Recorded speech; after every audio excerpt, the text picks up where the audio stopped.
Status is a required field to manage the workflow of tickets. A minimum of 3 default statuses are required: 1 new, 1 assigned, and 1 closed. Configure as many statuses as needed and then click Save. To rename a status, enter the new name in the status field below. To change the order in which statuses appear in the drop-down menu of a ticket, click and hold on the sort icon and drag it to the new position on the list. To add an additional status, enter a name in the blank row at the bottom of the list. Then, it must be mapped to one of the following status types. New represents a ticket that is unassigned.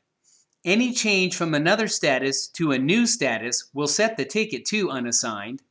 This status is considered an open ticket status. Assigned represents a ticket that is currently assigned to an agent.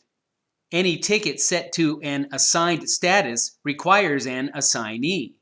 This status is considered an open ticket status. Closed represents a ticket where all work is completed and the customer is satisfied.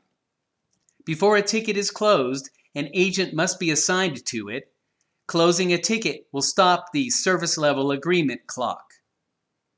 In the next column to the right, define a default status for each status type. When business rules automatically make a change to a status, these defaults are used. For each status type, new, assigned, and closed, you need to select a single default status here. For example, you can see there are now 4 assigned statuses.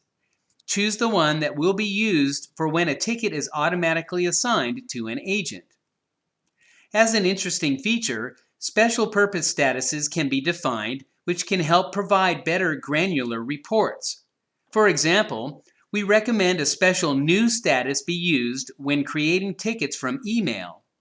And then, any special statuses that are part of automation, such as auto-closing tickets, or a special new status like the one we just entered, we recommend hiding them so agents or customers cannot accidentally choose them in the drop-down menu of a ticket.